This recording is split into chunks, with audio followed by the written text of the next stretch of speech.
Haleluya. Puji Tuhan, selamat pagi dan salam sejahtera di dalam kasih Tuhan kita Yesus Kristus. Kita patut bersyukur, kita patut berterima kasih kepada Tuhan. Kalau pagi hari ini kita dapat bersama-sama berjumpa, bertemu di dalam anugerahnya, kita boleh menikmati kebaikan-kebaikan Tuhan di dalam hidup kita. Itu sebabnya pagi yang baik ini sebelum kita beraktivitas, mari sediakan hati kita, sediakan diri kita bersama-sama untuk mendengarkan firman Tuhan. Mari kita berdoa. Bapa di dalam surga, pagi yang baik ini, kami sungguh bersyukur, kami berterima kasih kepada Tuhan, karena Engkau yang boleh menyatakan kebaikan-kebaikan-Mu di dalam hidup kami. Pagi ini kami mau mendengarkan firman Tuhan, mendasari seluruh aktivitas kami di sepanjang hari ini. Kami mengucap syukur, kami sudah berdoa dalam nama Tuhan kami Yesus Kristus. Haleluya. Amin. Puji Tuhan, pagi hari ini tema firman Tuhan yang ingin saya sampaikan kepada kita sekalian, yaitu hidup namun mati. Sekali lagi tema firman Tuhan, hidup namun mati. Mari kita perhatikan firman Tuhan di dalam Wahyu pasal yang ketiga, ayat pertama. Demikian firman Tuhan, dan tuliskanlah kepada malaikat jemaat di Sardis, inilah firman Dia yang memiliki ketujuh roh Allah dan ketujuh bintang itu. Aku tahu segala pekerjaanmu, engkau dikatakan hidup, padahal engkau mati.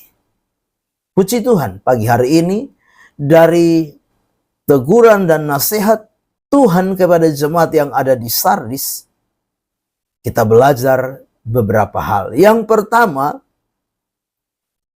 yaitu jemaat di Sardis tidak memiliki kehidupan rohani yang benar. Sekali lagi, yang pertama, jemaat di Sardis tidak memiliki kehidupan rohani yang benar.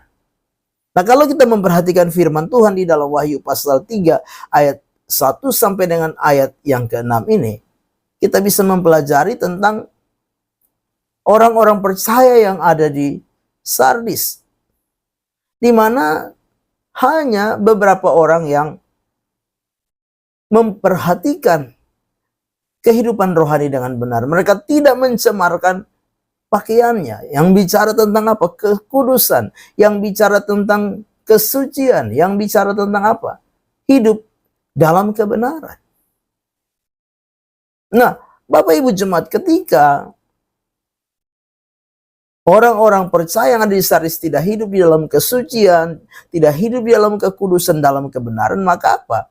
Maka Tuhan menilai, Tuhan memandang mereka adalah mati secara rohani. Sebagai orang-orang yang percaya yang hidup di hari-hari ini, mari kita mau belajar dari kehidupan jemaat yang ada di Sardis.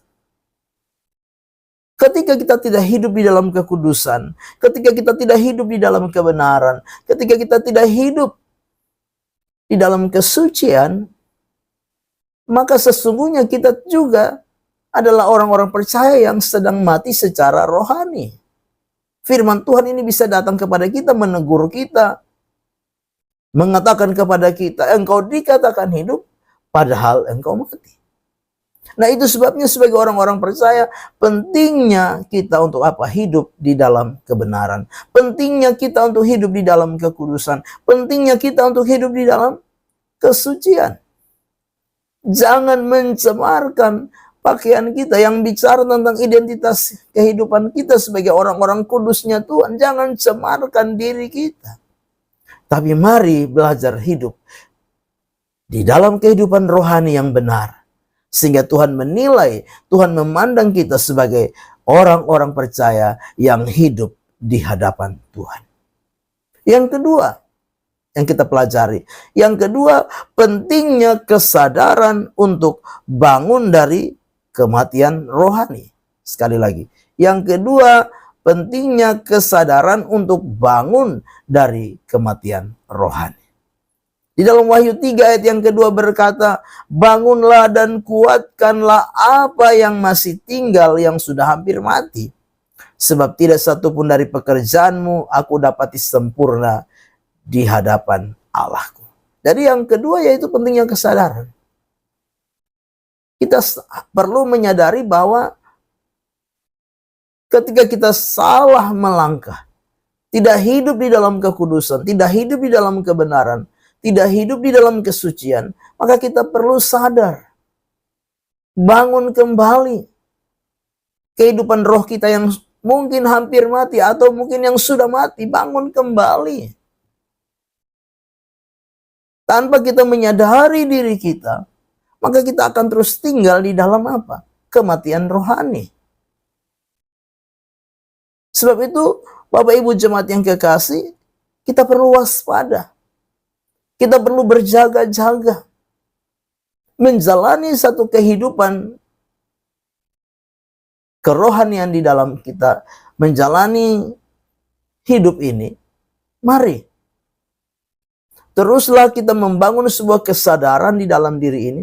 Supaya apa? Kita terus mengoreksi diri kita. Kita terus menintrospeksi diri kita. Sehingga kita tidak mudah terlena dengan apa? Keadaan dunia ini.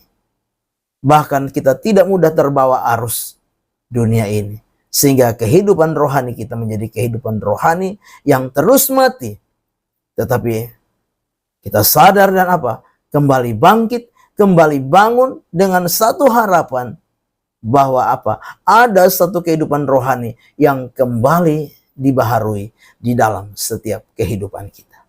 Yang ketiga, yang kita pelajari dari kehidupan jemaat yang ada di Sardis, yaitu yang ketiga, pentingnya pertobatan yang sungguh.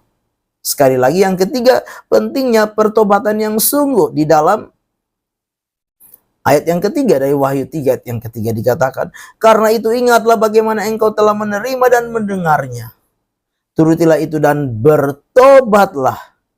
Karena jikalau engkau tidak berjaga-jaga, aku akan datang seperti pencuri. Dan engkau tidak tahu pada waktu manakah aku tiba-tiba datang kepadamu. Bapak Ibu jemaat yang kekasih, di dalam kita menjalani kehidupan kerohanian kita, ada kalanya kita jatuh, ada kalanya kita bangkit kembali, tapi ada kalanya kita mulai jatuh lagi, kita mulai menyimpang lagi.